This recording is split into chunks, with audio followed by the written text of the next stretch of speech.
దేవుడి చేత ఎంపిక చేయబడిన జనముగా పిలువబడిన ప్రియ ప్రేక్షక సహోదరులకు హోప్ టీవీ తరపున ప్రేమపూర్వక శుభములు. ఈ చివరి ధారావాహిక మనం నేర్చుకున్న యెహోషువ గ్రంథం నుండి విశ్వాస పాఠాలు. అందులో చివరి పాఠంకి వచ్చాం, 13వ పాఠం. నేడే ఎంపిక చేసుకొనము. ఎవరికి చెప్తున్నారు? ఏమి ఎంపిక చేసుకోవాలి, ఏ విధంగా చేయాలి, వీటన్నిటి గురించి మనకు చాలా తెలుసు అనుకుంటాము క్రైస్తవ అనుభవంలో. కానీ ఇంకా కొత్తగా ఈరోజు పాఠం మనకి ఏం చేయబోతుందో, ఈ పాఠం ద్వారా దేవుడు ఏం చెప్పబోతున్నాడో ఈ పాఠంలో విని తెలుసుకుందాం. దైవ సేవకులు కలుసుకుందాం. నమస్కారం అండి డాక్టర్ విల్సన్ గారు. నమస్కారం పాస్టర్ హైమవతి గారు. నమస్కారం అండి. డాక్టర్ గారు, ఈ ధారావాహికలో చివరి పాఠంకి వచ్చాము ఈరోజు. యెహోషువ గ్రంథంలో 13వ పాఠం, నేడే ఎంపిక చేసుకొనము. ఇందులో మనం ఏం తెలుసుకోబోతున్నామో పరిచయం చేయండి. సాధారణంగా మనం ఎవరింటికి వెళ్ళినా కానీ 2 వాక్యాలు గోడ మీద ఉంటుంది.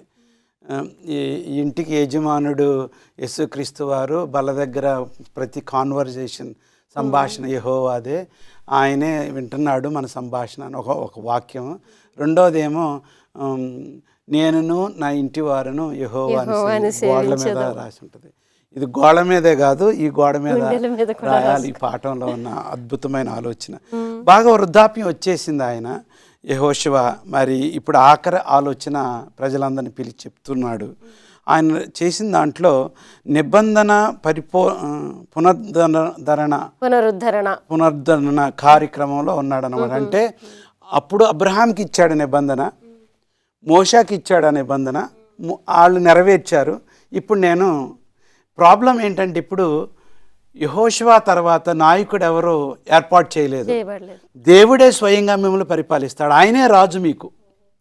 సో ఇప్పటి నుంచి మీరు కష్టపడతారు, మీరు జాగ్రత్తగా ఉండండి. అందుకోసం ఆయన ఆఖరి చేసిన కార్యక్రమం ఏంటంటే, ఇంకొక పెద్ద పట్టణం కట్టడం కానీ ఇంకొక రాజ్యాన్ని, అది కాదండి. వాళ్ళు చెప్పింది ఏంటంటే నిబంధన పునరుద్ధరణ మరి కార్యక్రమాన్ని ఏర్పాటు చేశాడు.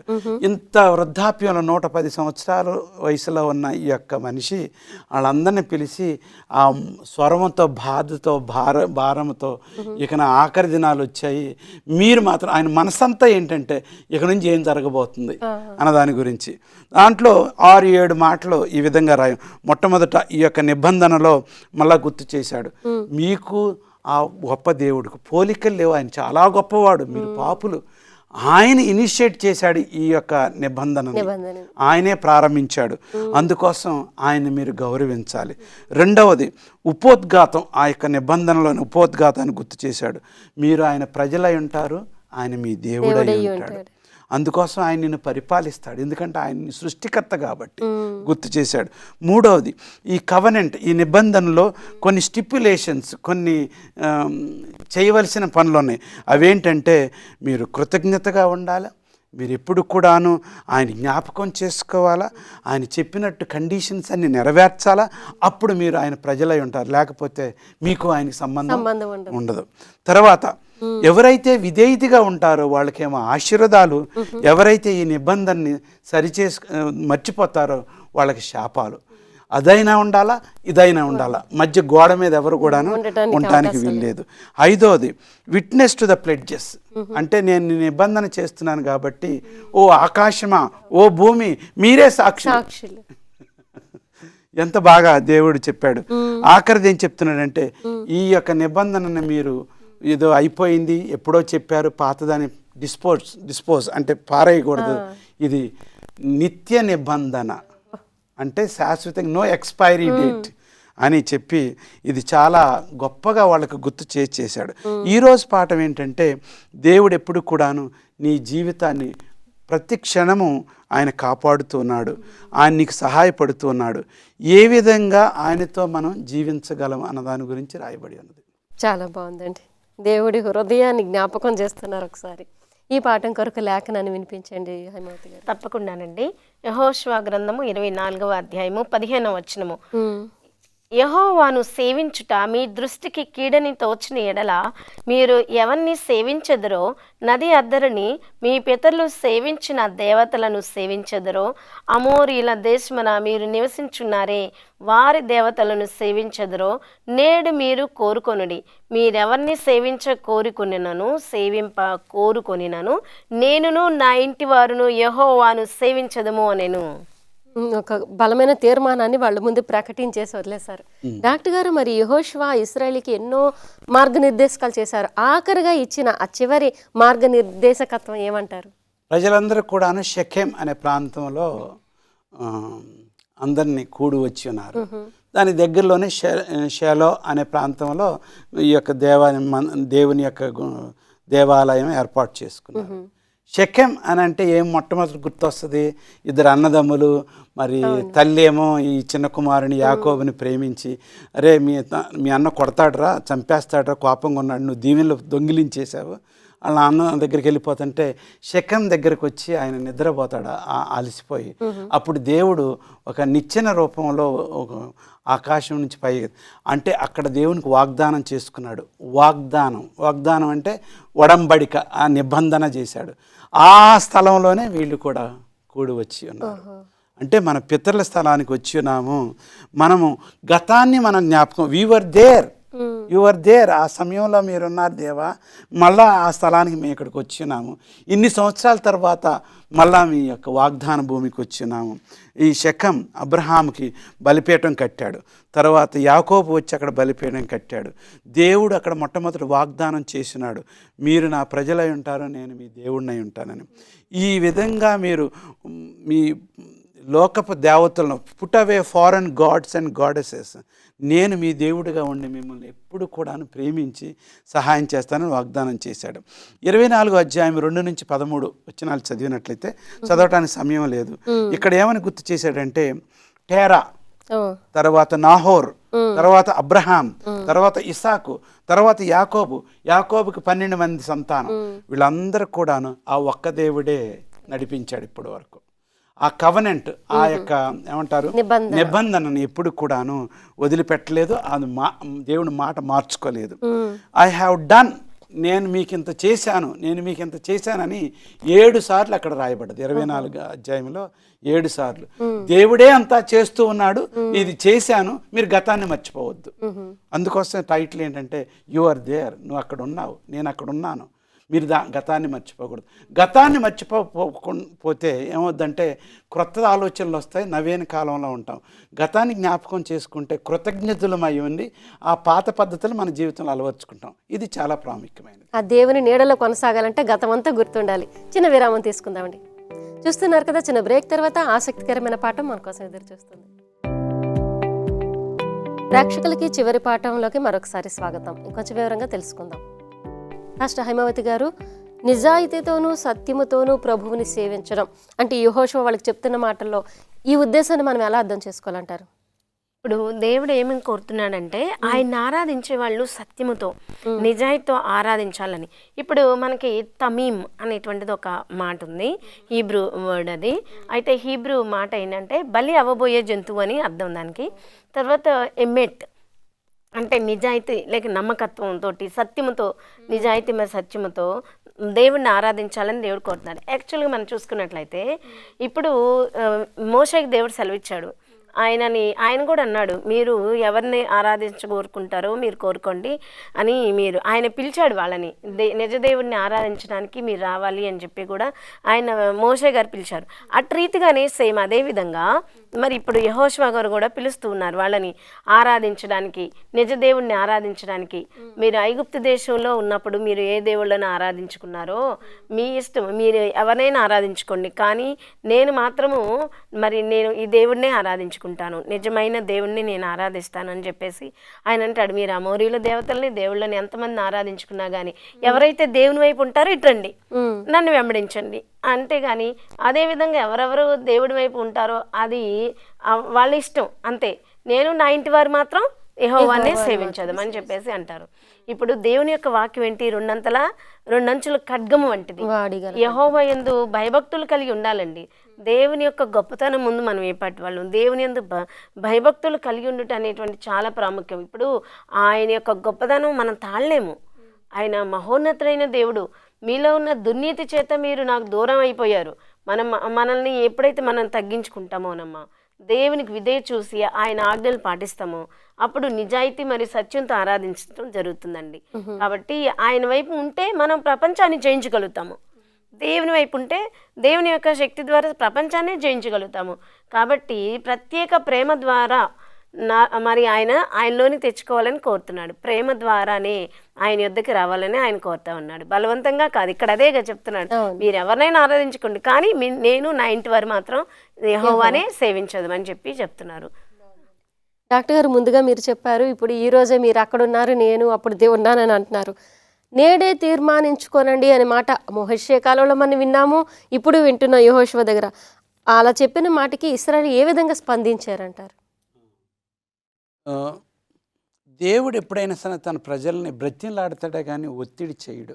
పదే పదే గుర్తు పెడతాడు, నువ్వు చేయకపోతే నేను చంపేస్తానని బెదిరించి ఒత్తిడి చేసి బలవంతం చేసేవాడు కాదు. వేరే పద్ధతుల్లో ఉన్నాయో లేదో నాకు తెలియదు, కానీ దేవుడు ఆదామవ్వకు కూడాను స్వేచ్ఛని సంకల్పాన్ని ఇచ్చాడు. నీ ఆలోచన ప్రకారం చేసుకో, కానీ ఇది చేసుకుంటే మంచిది అని సలహా ఇస్తాడనమాట. ఇక్కడ దీంట్లో మా మాట హెబ్రీ మాట బఖార్ అని, BAKHR బఖార్ అంటే చూజ్, నువ్వు ఎంపిక చేసుకో. రెండు మార్గాలు ఉన్నాయి. చాలామంది ఇన్ని మతాలు ఉన్నాయి, ఇన్ని డినామినేషన్లు ఉన్నాయి, ఏది నిజమని. అవి ఏమీ కాదండి. విశాలమైన మార్గము, ఇరుకైన మార్గము, వెలుగు చీకటి, అర్థమైందండి. సత్యము అసత్యము, యేసుక్రీస్తు వారు లేకపోతే సాతానుడు, రెండే మార్గాలు. ఆఖరి రోజుల్లో మనిషి ఖచ్చితంగా నిర్ణయించుకోవాల్సింది. కొద్దిగా డాక్టర్నల్ డిఫరెన్సెస్ ఉన్నా కానీ బైబిల్ సత్యం అనేది స్థిరమైనది, అదే మార్గాన్ని జీవము మరణాన్ని చూపిస్తున్నది.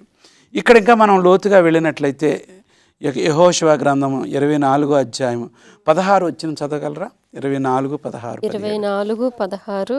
అందుకు ప్రజలు, యెహోవాను విసర్జించి ఇతర దేవతలను సేవించిన ఎడల మేము శాపగ్రస్తుల మగుదుము గాక. చూసారా, వాళ్ళు తీర్మానం చేసుకొని ఆ నాయకుడు ముందు మాటిచ్చేసేసారు. మేము ఇంత గొప్ప చేసిన తర్వాత, మీరంతా మమ్మల్ని ఇంత గుర్తు చేసిన తర్వాత మేము మాత్రం ఏమాత్రం మళ్ళీ వెనక్కి మాత్రం వెళ్ళని ఈ కేటగిరీగా చెప్పారు. అన్డివైడెడ్ అలైజియన్స్ అంటే మీకు నీతోనే ఉంటాము, ఇంక మా మనసు ఇంక మారదు అని చెప్పి అని అన్నారు. కానీ ఎంతకాలం ఆ మాటతో ఉన్నారనేది ఈ యొక్క జడ్జెస్, న్యాయాధిపతులు మనం చదివితే తెలుస్తుందన్నమాట. కానానీయులు పదే పదేగా వచ్చి వాళ్ళని దేవుడిచ్చిన వాగ్దానం ప్రకారం ఉంటానని వాళ్ళు మాట ఇచ్చారు. వాళ్ళు ఎంతకాలం ఉంటారనేది ఆ యొక్క న్యాయాధిపతుల్లో తర్వాత చూసుకుంటూ, జడ్జెస్ దాంట్లో చూసుకుంటూ ఉంటాం అన్నమాట. కానీ దానికంటే ముందు మనం తెలుసుకోవాల్సింది ఏంటంటే, దేవుడికి మాట ఇవ్వటం అంటే ఏమేమి ఇమిడి ఉన్నది. అంతే, మేము మీతో స్వేచ్ఛగా మేము ఉంటాము అని అంటే ఏమేమి ఉన్నది. To serve God is a serious business. ఎందుకంటే కాన్సిక్వెన్సెస్ ఆఫ్ డిసొబీడియన్స్, మీరు అవిధేయత చూపించినట్లయితే మీ మీదకి శాపాలు వస్తాయి. అది జాగ్రత్తగా జ్ఞాపకం ఉంచుకోండి. తర్వాత ఆయన క్షమిస్తాడు, కానీ అది ఆటోమేటిక్గా కాదు. నువ్వు పశ్చాత్తాపడినప్పుడే ఆయన క్షమిస్తాడు, ఆ శాపాన్ని తొలగిస్తాడు. ఇది చాలా జాగ్రత్తగా మనం ఆలోచన. To serve God is not a force but your own. నీ యొక్క నిర్ణయం, నీ గమ్యము దానికి సంబంధించి ఉన్నదన్నమాట. ఈ విధంగా మనం చూసుకున్నట్లయితే ప్రజలు ఆ సమయంలో ఆయన ఇచ్చిన వాక్య ప్రకారం ఉంటానని ఖచ్చితంగా మనసారా చెప్పారు. కానీ సాతానుడు మాత్రం ఒక వైపు నుండి పొంచి చూస్తూ ఎప్పుడు ఏ విధంగా వాళ్ళని మళ్ళా మభ్యపెట్టి వాళ్ళని దూరం చేసి మళ్ళా విగ్రహారాధనలోకి నడిపించాలని సాతాను చేస్తూనే ఉన్నాడు. యెహోషువ యొక్క భారం ఏంటంటే, ఆ మొదటి జనరేషన్ తరం వాళ్ళే అపాయములు ఉన్నారని ఆయన ముందుగానే గ్రహించగలిగాడు. కానీ వాళ్ళు మాత్రం గ్రహించలేకపోయారు, ఆ మాట ప్రకారం ఉండలేకపోయారు. అయితే హైమవతి గారు, యెహోషువ మరి ఏ విషయంలో ప్రజల్ని ఎలా ప్రాధేయపడుతున్నాడంటారు? అంటే ఇప్పుడు విగ్రహారాధన వైపు ఉండకుండా ఉండాలని ఆయన 3-fold కమాండ్మెంట్ కూడా ఇచ్చారు. ఎందుకంటే ఆయన ప్రాధేయపడడానికి గల కారణం, దేవుని ఆరాధించేటువంటి వాళ్ళు వేరే వాళ్ళు ఏమనుకుంటారంటే, దేవుని ఆరాధించడం చాలా కష్టం అబ్బా, అవన్నీ పాత నిబంధనలు అన్నీ కఠినంగా ఉంటాయి, అవన్నీ చాలా కష్టం దేవుని ఆరాధించడం అంటే, అవన్నీ కూడా అలా ఆలోచనలో ఉన్నారు. అందుకే దేవుణ్ణి ఆరాధించేటువంటి వాళ్ళు ఏం చేయాలంటే, భక్తి అంటే దేవుని భయభక్తులు కలిగి ఉండడం అంటే అది కఠినమైనటువంటి కాదు. పాత నిబంధన గ్రంథం కఠినమైనటువంటిది, మేము పాటించలేము అనే బంధనలు అనుకుంటారు. కానీ అది కాదు. దేవుడు అందుకే ఈయన యెహోషువ గారు విధేయతతోటి మనం ఆ ప్రేమతోటి ఆయన్ని ఆరాధించాలని దేవుడు కోరుతా ఉన్నాడు. అందుకనే ఇక్కడ దేవుడు చెప్తున్నాడు. ఇప్పుడు మోయాబ్ మైదాన్ మోషే కూడా ద్వితీయోపదేశకాండంలో ఏం చెప్పాడంటే 30వ అధ్యాయంలో 19-20 వచనాల్లో దేవుడిని నమ్మి నా వైపు వచ్చి రావచ్చని మోషే అడిగినట్టుగా ఇప్పుడు యెహోషువ కూడా అడుగుతున్నాడు. ఇప్పుడు ఎందుకంటే పాపం చేసేటువంటి వాళ్ళ మానవ యొక్క జీవితం ఏంటంటేనండి, ఈ యొక్క పాపము చేసేటువంటి నైజం కలిగినటువంటి వాళ్ళం మనం. ఎందుకంటే మనం వంగి దేవుని దగ్గర సమయాన్ని గడపడానికి మన పాప హృదయం అంగీకరించదు. కానీ అందుకని ఇక్కడ ఏం చెప్తున్నానంటే, మరి సొలొమోను మహారాజు ఉన్నాడు. ఆయన ఏం చేశాడు, మరి 1వ రాజులు 11, 2, 4, 9 వచనాల్లో వృద్ధాప్యం వచ్చిన తర్వాత ఆయన నిజ దేవుని నుంచి అన్య దేవతలను ఆరాధించడానికి ఎంపిక చేసుకున్నాడు. అయితే ఆ విధంగా మన హృదయం తప్పిపోకుండా ఉండాలని చెప్తూ ఉన్నాడు. యెహోషువ కూడా ఆ విషయంలోనే వాళ్ళని రిక్వెస్ట్ చేస్తున్నారు అంటున్నారు. అవును. చిన్న విరామం తీసుకుందాం. చూస్తూనే ఉండండి. చిన్న బ్రేక్ తర్వాత ఇంకొంచెం వివరంగా తెలుసుకుందాం. ప్రేక్షకులకి పాఠం చివరి భాగంలోకి స్వాగతం. హైమవతి గారు ఇప్పుడు చెప్తున్నారు యెహోషువ ఏమని ప్రాధేయపడ్డాడో దాని గురించి కొంచెం.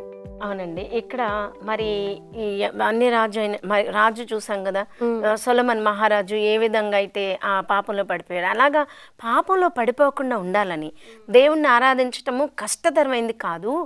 రూల్స్ అండ్ రెగ్యులేషన్స్ అన్ని కష్టతరమైనవి కాదు, ప్రేమతో దాన్ని మనం వెంబడించాలని. అందుకనే ఇక్కడ తెలియజేస్తున్నారు 3-fold. మరి ఇక్కడ ఉన్నటువంటిది చూసుకున్నట్లయితే కమాండ్మెంట్ 3-fold కమాండ్మెంట్ అంటే ఆయన పిలుస్తున్నాడు, మీరు నిజదేవుని ఆరాధించడానికి రండి, అన్ని దేవతలను విడిచిపెట్టండి అని పిలుస్తున్నారు. మనం ఈ చాప్టర్ అంతట్లో చూసుకున్నట్లయితే, పుస్తకం అంతట్లో మనం దీనిలో చూసుకున్నట్లయితే వాళ్ళు విడిచిపెట్టి వచ్చారా లేదని మనం ఎప్పుడు చూడలేదు కానండి, ఆయన కోరుతున్నాడు, ఆయన వాళ్ళని ప్రాధేయపడుతున్నాడు. చాలా అంటే మీరు భారంగా అనుకున్నా కానీ ఆ భారం కాదు, మీ క్షేమం కోసమని యెహోషువ పదే అదే గుర్తు చేస్తున్నాడు అంటారు. అవునండి, ఇది భారమైనది కాదు, ఆయన ప్రేమతో ఆయన ఆరాధించాలి, విశ్వాసంతో ఆయన విధేయత చూపించాలి, కష్టతరమైనది కాదని తెలియజేస్తూ ఉన్నాడు. బాగుందండి. డాక్టర్ గారు, మరి యెహోషువ 110 సంవత్సరాలు జీవించి సేవ చేశారు, అతని ముగింపు ఎలా ఉంది దాని గురించి కొంచెం చెప్పండి. చాలామంది ప్రారంభం ఉపోద్ఘాతం గొప్పగా చెప్పుకుంటారు.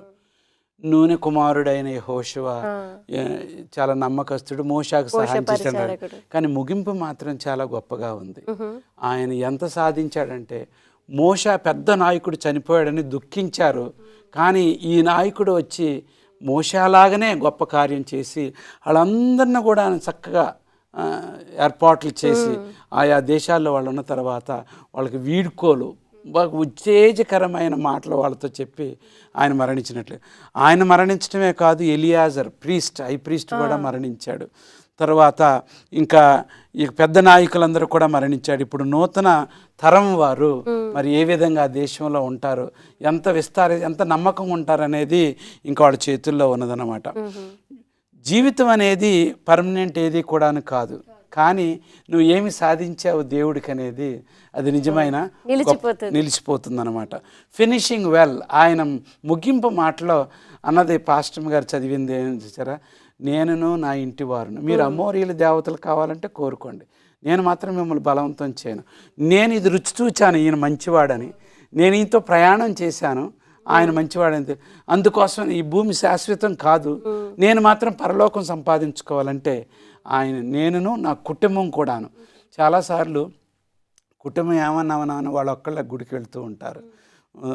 ఎక్కువ మంది స్త్రీలే కనపడుతున్నారు ఈ రోజుల్లో గుళ్ళలో, పురుషులు అసలు కనపడలేదు. కానీ ఇక్కడ పురుషుడు చెప్తున్నాను, నేనును నా ఇంటి వారును యెహోవాను సేవించదు. ప్రతి వారికి కూడాను మరి ఒక జనరేషన్ తర్వాత ఒక తరం తర్వాత ఇంకొక తరాన్ని మనం సిద్ధపరుచుతూ ఒకళ్ళకొకళ్ళకి ఈ శుభవార్త ప్రకటించుకుంటూ ఒకళ్ళొకళ్ళు ప్రోత్సహించుకుంటూ ముందుకు వెళ్ళటం చాలా చాలా ప్రాముఖ్యమైనది. పాత నిబంధన గ్రంథంలో ఇంత గొప్ప నాయకుడు ఇంత గొప్పగా ప్రోత్సహించి సంతోషంగా మరణించడం, దేవునికి ఇష్టమైన వాడిగా మరి సంతృప్తిగా మరణించడం చాలా గొప్పది. అపోస్తలుడైన పౌలు ఆఖరి వాక్యంలో 2 తిమోతి 4వ అధ్యాయంలో ముగింపు వీడుకోలు వాక్యాలు చెప్పాడు, నేను మంచి పోరాటం పోరాడి ఉన్నాను, నా పరుగు తుదముట్టించున్నాను, నా కొరకు యెహోషువ కూడా ముగింపులో అలాంటి వీడుకోలు ఆలోచనలతోనే ఉన్నాడు. ప్రజల యొక్క సేవాభారంతో ఉన్నాడు, కానీ ఆయన మాత్రం నేను మాత్రం యెహోవాతో ఉంటానని నిర్ణయం పబ్లిక్గా చెప్పేసేసి ఆయన ముగించాడు. ఆయన జీవితం నాకు ఆశీర్వాదకరంగా ఉంటుందని నేను నమ్ముతున్నాను. చాలా బాగుందండి. చాలా ఆశాజనకంగా ఉన్నటువంటి ముగింపు కనిపిస్తుంది. నేడే ఎంపిక చేసుకోవడం, ఈ పాఠంలో ఇంకా తెలుసుకోవాల్సింది ఏముందో చెప్పండి హేమవతి. అవునండి, ఇక్కడ మనం ఇశ్రాయేల్లో చెడును గ్రహించాడు, దానివల్ల మరియు దానివల్ల కలిగే ప్రమాదాలను అతడు స్పష్టంగా గ్రహించాడు. కాబట్టి వారు పూర్ణ హృదయంతో ప్రభువుని సేవించుటకు నిల్చును. వారు తమను తాము ఆయన నుండి దూరంగా ఉంచుకుంటూ కొనసాగిస్తున్నారు. హీబ్రూలో మనం కొంతమంది ఆధ్యాత్మిక ఆరాధకులు ఉన్నారండి. కొందరేమో తమను తాము ఆరాధించుకోవడానికి సిగ్గుపడతారు. ధర్మశాస్త్ర గ్రంథంలో నమోదు చేయబడింది ఇది. ఇప్పుడు పవిత్రంగా భద్రపరచబడాలనేది జోషువ యొక్క పవిత్రమైనటువంటి స్థలంలో పవిత్రంగా వాళ్ళ దేవుని ఆరాధించాలని ఒక ఓక్ కింద ఒక పెద్ద రాయిని ఏర్పాటు చేశారు. మరియు జోషువ ప్రజలందరితో ఇలా అన్నాడు, ఇదిగో ఈ రాయి మనకు సాక్షిగా ఉంటుంది. ప్రభు మాతో చెప్పిన మాటలన్నిటిని నేను విని ఉన్నాను. ఇక్కడ జోషువ ప్రజలకు తన సూచనలను మరియు హెచ్చరికలు తన సొంత మాటలు కాదని స్పష్టంగా ప్రకటించాడు. ఇప్పుడు కానీ ఈ గొప్ప రాయి యొక్క పదాలు జ్ఞాపకార్థం ఏర్పాటు చేయబడినటువంటి ప్రజలకు వ్యతిరేకంగా సాక్షి అవుతుంది. కాబట్టి మనం ఇక్కడ ఏం నేర్చుకుంటున్నామంటేనండి, మనం చాలా మంది ఎదుట ఆయన చక్కటి విషయమును తెలియజేస్తాడు. ఈ పాఠం అంతట్లో కూడా మీరు ఎవరిని ఆరాధించాలనుకుంటారో మీరు ఆరాధించుకోండి, కానీ నేను నా ఇంటి వారిను యెహోవానే సేవించదము అని, యెహోవానే పూజిస్తాము, యెహోవానే ఆరాధిస్తాము, ఆయనని యెహోవా ఉత్తముడని రుచి చూచి తెలుసుకునుడి అని అటు రీతిగా నేను యెహోవానే ఆరాధిస్తామని చెప్పి ఆయన మంచి పిలుపును ప్రజలకు ఇచ్చి ఉన్నాడు. డాక్టర్ గారు, ప్రేక్షకులు యెహోవాని ఎంపిక చేసుకొని రక్షింపబడలాగా దీవించండి. బైబిల్ గ్రంథంలో యెహోషువ గ్రంథం మాకు చాలా ఆదరణకర్తగాను ఆశీర్వదకరంగా ఉంది ప్రభువా. 13 పాఠాలు ఈ ప్రేక్షకులు మేమందరం కూడాను చాలా జాగ్రత్తగా ఆలోచించి నవీన కాలంలో ఏమీ కల్తీజనంగా ఉండకోకుండా నీ నిబంధనలో ఆశీర్వదించబడులాగున మా ప్రేక్షకులందరినీ దీవించి కార్యక్రమాలను ఆశీర్వదించమని క్రీస్తుపేట ప్రార్థన చేసుకుంటున్నాము తండ్రి. ఆమేన్. చాలా విలువైన పాఠాలండి. యెహోషువ గ్రంథం నుండి విశ్వాస పాఠాలు చాలా ఆసక్తికరమైన పాఠాలు, ఉత్తేజభరితంగా ఉన్నాయి. వాటన్నింటినీ యేసుక్రీస్తు సేవకి, కొత్త నిబంధనకి అనుసంధానంగా చెప్పారు. చాలా వ్యయ ప్రయాసలు కూర్చి మీరు ఈ సమయాన్ని వెచ్చించి మాకు ఈ పాఠాలని చెప్పినందుకు, ఈ ధారావాహిక అంతట్లో మాకు ఎంతో విపులంగా మాకు ఈ బోధన అందించినందుకు చాలా ధన్యవాదాలండి. నమస్తే. తెలుసుకున్నాం కదా ప్రియ సహోదరులారా, యెహోషువ గ్రంథం నుండి విశ్వాస పాఠాలు. ఎన్ని ఆధ్యాత్మికమైన మలుపులు ఉన్నాయి, అందులో ఒడిదుడుకులు ఉన్నాయి, పోరాటాలు ఉన్నాయి. చేసిన ప్రతి పోరాటంలో విజయాలు కూడా ఉన్నాయి. ఎందుకంటే ఈ పడిన ప్రయాసంతా వాళ్ళు మాత్రమే కాదు, కానీ వారి వెనక ఉండి వారి పక్షాన యుద్ధం చేసిన యెహోవా దేవుడే వారిని ఆ రీతిగా నడిపించాడు. ఈ సంవత్సరానికి ఈ చివరి ధారావాహికలో దీవెనకరమైన ఆశీస్సులతో ఈ గ్రంథాన్ని మనం ముగిస్తున్నాం. మరో కొత్త ధారావాహికతో, కొత్త పాఠంలో, కొత్త సమయంలో మిమ్మల్ని కలుసుకున్నంత వరకు ఈ విన్న పాఠాల తాలూకా ఆశీర్వాదాలన్నీ మీకు, మీ కుటుంబంలో, మీ సంఘంలో సమృద్ధిగా ఫలింపబడి మీరందరూ ఆ పరలోకపు కణానికి ఎదురు చూసే ప్రయాణం కొనసాగించాలని క్రీస్తు నామములో శుభములు తెలియజేసుకుంటున్నాం.